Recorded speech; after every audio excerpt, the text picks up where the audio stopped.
You are watching breaking barriers. I am Alia.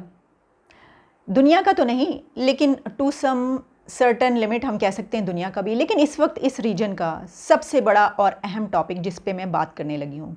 मेरी कोशिश होगी कि इस टॉपिक के तमाम एंगल्स मैं आपके सामने कवर कर सकूँ और इन डेप्थ एनालिसिस एक ऐसी इसके जितने पॉइंट्स हैं उसके ऊपर आपके सामने पेश कर सकूँ। और ख़बर कुछ यूँ है that India got S-400 air defence system despite the risk of sanctions from America. S-400 air defence system started reaching India. अगर आप इस खबर पे ज़रा थोड़ी सी नज़र डाल लें तो वो ये कहा जा रहा है, जो कि आ रही है, कि रशिया है started supplying S-400 air defence system to India.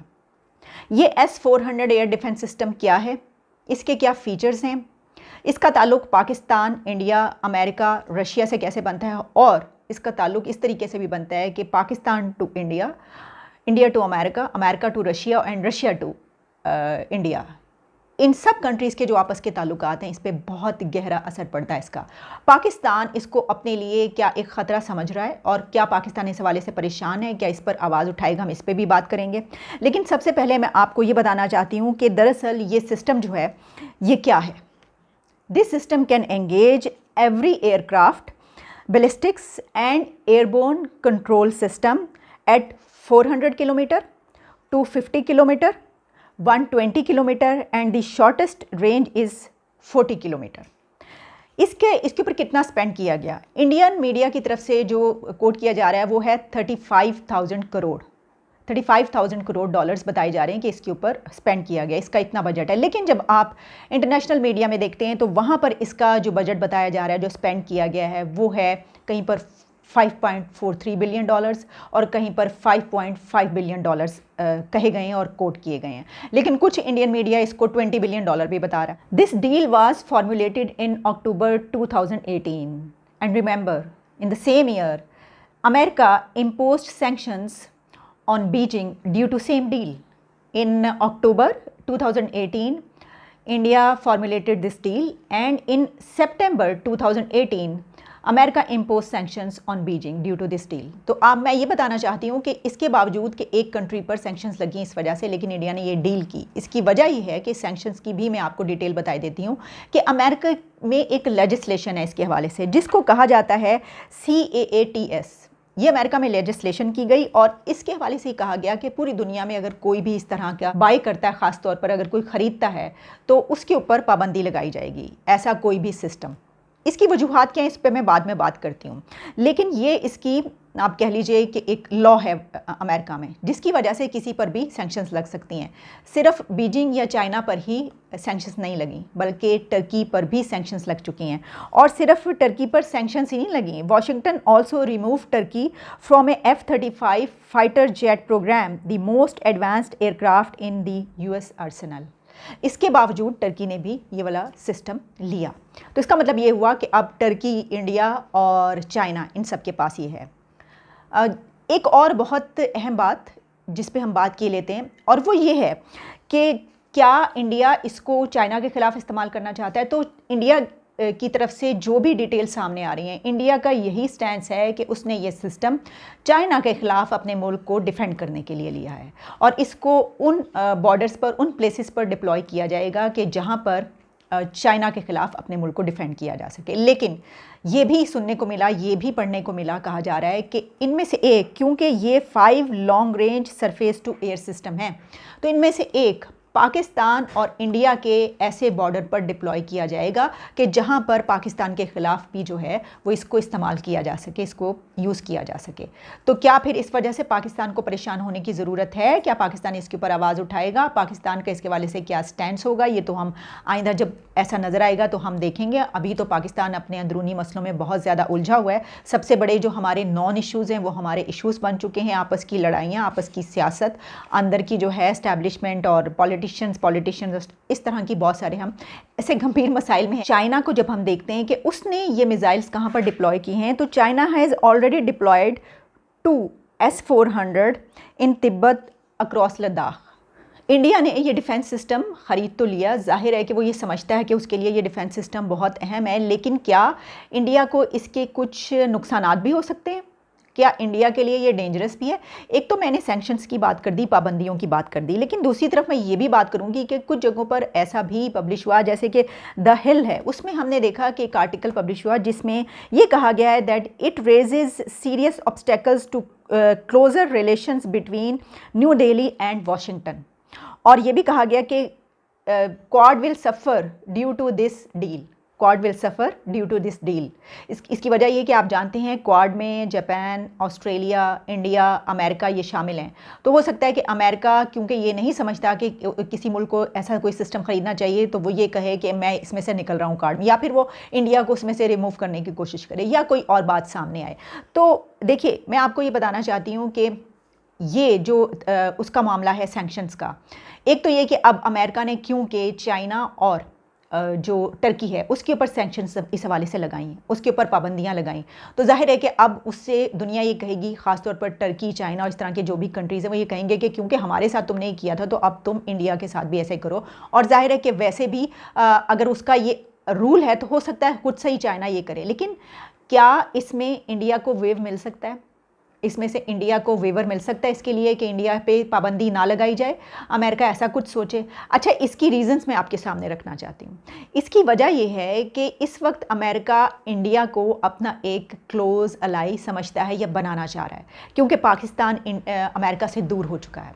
तो जो ऑब्जेक्टिव्स वो पाकिस्तान से हासिल करना चाहता है इस रीजन से, ख़ासतौर पर ये जो जियोग्राफिकली सिचुएशन है अफ़गानिस्तान के लिए, वो चाहता, अमेरिका की कोशिश ये है कि अब वही ऑब्जेक्टिव्स जो हैं, वही उसके मकासद वो इंडिया से हासिल करे, क्योंकि पाकिस्तान जो है वो अब उससे दूर हो गया।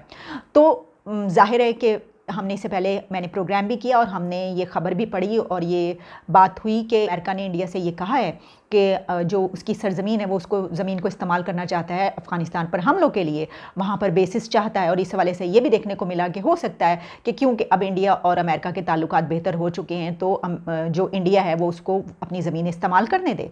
तो इस सूरत हाल में अगर अमेरिका ये चाहता है, उसकी ये ख्वाहिश है कि वो इंडिया से अच्छे ताल्लुकात रखे और वो उसके हाथ से ना निकले, या ये कि वो उसको अपनी ज़मीन इस्तेमाल करने दे, तो फिर तो वो इसमें पाबंदी नहीं लगाएगा अमेरिका पर। उसके लिए मुश्किल होगा, नहीं लगाएगा पता चल जाएगा, लेकिन उसके लिए ये मुश्किल हो जाएगा।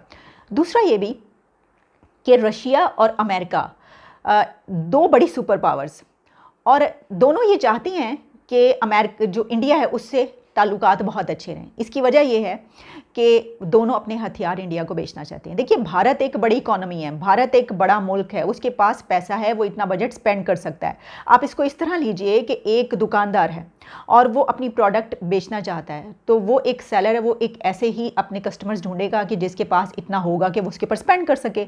यही है यहाँ पर कि इंडिया को अमेरिका और रशिया इन नज़र से देखते हैं कि क्योंकि इंडिया ये स्पेंड कर सकता है और हमसे ये हथियार ख़रीद सकता है, तो जाहिर है कि दोनों चाहते हैं कि वो उससे अच्छे ताल्लुकात कायम करें।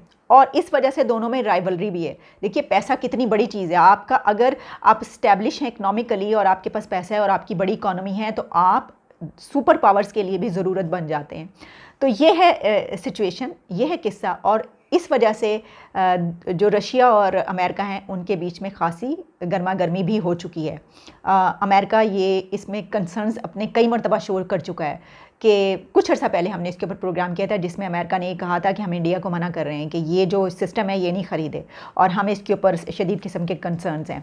लेकिन इस सिचुएशन से क्या इस मोमेंट से पाकिस्तान फ़ायदा उठा सकता है? इसकी वजह यह है कि अगर अमेरिका ये समझता है कि नहीं इस पर पाबंदी लगेगी, तो फिर पाकिस्तान के पास एक ही ऐसा मोमेंट होगा कि वो अमेरिका से दोबारा से करीब होने की कोशिश करे और वो कहे कि ठीक है, अगर उनसे आपकी नहीं बन रही तो चलें, कोई बात नहीं, हमारी तरफ आ जाएं और हम जो है आप क्या कह रहे हैं चलें बात किए लेते हैं वगैरह, इस तरह की चीज़ें। लेकिन इसके अलावा पाकिस्तान अक्सर ये कहता है, अक्सर औकात पाकिस्तान की तरफ से ये चीज़ कही जाती है कि देखिए पाकिस्तान के ख़िलाफ़ इंडिया प्रोपेगेंडा करता है, पाकिस्तान पर पाबंदी लगाने की बात करता है, कितनी सैंक्शंस लगाने की पाकिस्तान पर बात करता है, और दूसरे मुल्कों में जाके सुपर पावर्स के पास, यूरोपियन कंट्रीज़ के पास जाकर भारत जो है वो ये कहता है कि पाकिस्तान पर जो है वो पाबंदी लगाओ, यहाँ से दहशतगर्दी हो रही है। बल्कि हमने ये भी देखा कि मिस्टर जयशंकर की तरफ से एक ऐसी स्टेटमेंट भी कुछ अर्सा पहले आई जिसमें उन्होंने खुद भी एक्सेप्ट भी किया और इंडियन मीडिया में भी शाया हुई और दूसरे मीडिया में भी, जिसमें उन्होंने कहा था कि हाँ ठीक है, हमने FATF का मामला था कि हमने वहाँ पर कोशिश की है क्योंकि हम चाहते हैं कि पाकिस्तान जो है वो अपनी दहशतगर्दी के हवाले से कुछ सही करे, और हमने वहाँ पर कहा है कि इनको ना निकाला जाए इसमें से। तो जाहिर है इस सिचुएशन में क्या पाकिस्तान जो कि पहले से बोलता ही है, ये कहता है कि देखो हमारे खिलाफ, क्या इस मोमेंट को पाकिस्तान इस्तेमाल कर सकेगा या करेगा? क्योंकि मेरा ये ख्याल है कि पाकिस्तान इसको एक बड़े लेवल पे उठाएगा और कहेगा कि अमेरिका की तो लेजिस्लेशन है, इसके ऊपर लॉ बना हुआ है और दूसरी कंट्रीज़ पर इसकी वजह से पाबंदियां लगी हैं, तो फिर क्यों ना भारत पे भी इसके हवाले से पाबंदी लगाई जाए। बहरहाल वो अब देखेंगे कि क्या होता है। लेकिन इसका एक और एंगल भी है और वो है रशिया एंड इंडिया रिलेशंस। देखिए, मैंने आपको कहा था ना कि ये बहुत सिग्निफिकेंट टॉपिक है, इसके बहुत से एंगल्स हैं। जिस तरह हमने बात की अभी इंडिया और अमेरिका रिलेशंस की, अमेरिका और रशिया रिलेशंस की, और फिर पाकिस्तान में इसमें क्या सूरत हाल बन रही है, उसी तरीके से रशिया जो है वो इंडिया से मज़ीद करीब तर होता चला जा रहा है, ख़ास तौर पर इस डील के बाद। और भी बहुत बड़ी बड़ी डील्स जो हैं वो हथियारों की रशिया के साथ इंडिया की हैं। यही वजह है कि अमेरिका जो है वो बहुत ज़्यादा तिलमिला रहा है और उसको ये चीज़ सही नहीं, पसंद नहीं करता वो, क्योंकि वो भी ये चाह रहा है कि वो इंडिया से ताल्लुकात बेहतर रखे। लेकिन क्योंकि प्रेसिडेंट पुतिन नेक्स्ट मंथ में इंडिया का विज़िट कर रहे हैं, तो ये ताल्लुकात मज़ीद गहरे होंगे और भी बढ़ेंगे और हम देखेंगे कि मज़ीद भी डील्स भी होंगी। और इस सूरत हाल में ये जो एक ट्रायंगल है जिसकी हम बात करते हैं, रशिया, अमेरिका, इंडिया और फिर एक तरफ पाकिस्तान, इन मेरा ख्याल है कि चारों कंट्रीज़ की हम इनकी डायरेक्शंस जो हैं वो चेंज होती हुई देखेंगे। इसके बारे में ये भी लिखा जा रहा है कि that President Putin is coming to India due to India became major buyer of arms from Russia. आखिरी पॉइंट ये कि क्या India has challenged legislation of America, क्या इंडिया ने अमेरिका के एक लॉ को चैलेंज कर दिया है। इसकी वजह यह कि इससे पहले अमेरिका कई मरतबा ये कहता रहा कि ये नहीं करो, ये नहीं करो, ये इसके ऊपर हमें तशवीश है, इसके ऊपर हमें कंसर्न्स हैं, ऐसा नहीं होना चाहिए। लेकिन इंडिया ने ये किया, अब ये सिस्टम इंडिया में पहुंच चुका है, ये कैंसिल नहीं हुई डील। तो इस सिचुएशन में क्या ये समझा जाए कि भारत ने अमेरिका का वो लॉ, वो कानून, उसको चैलेंज किया है कि ठीक है, आपके पास अगर लॉ है, कानून है तो होता रहे, लेकिन हम ये ख़रीदेंगे, हमने ये ले लिया है। तो इस सिचुएशन में अब हमें पता चलेगा। इसकी वजह यह कि इसके साथ ही अमेरिका का क्या स्टैंड है इस डील के बाद, रशिया उसके बाद उसके जवाब में क्या कहता है, और सबसे बड़ी बात ये कि पाकिस्तान इसके ऊपर कैसा एक रिएक्शन शो करता है। पाकिस्तान इसके ऊपर क्या कहता है कि क्या उसको कोई फ़र्क नहीं पड़ता। हो सकता है पाकिस्तान कहे कि हमें कोई इससे फ़र्क नहीं पड़ता। वैसे तो जाहिर है कि ये बात बिल्कुल ठीक है कि इंडिया ने ये सिस्टम जो है ये चाइना के ख़िलाफ़ लिया है, वो ख़ुद भी इस हवाले से ये बात करता है। लेकिन परेशानी तो दोनों कंट्रीज़ में होती है ऐसी किसी भी बात पर। तो इस हवाले से पाकिस्तान का क्या स्टैंड होगा उस पर भी हम आइंदा बात करेंगे। लेकिन अभी तक के लिए इतना इजाज़त दीजिए, दोबारा किसी और टॉपिक पर दोबारा मुलाकात होगी। Thank you so much, keep watching.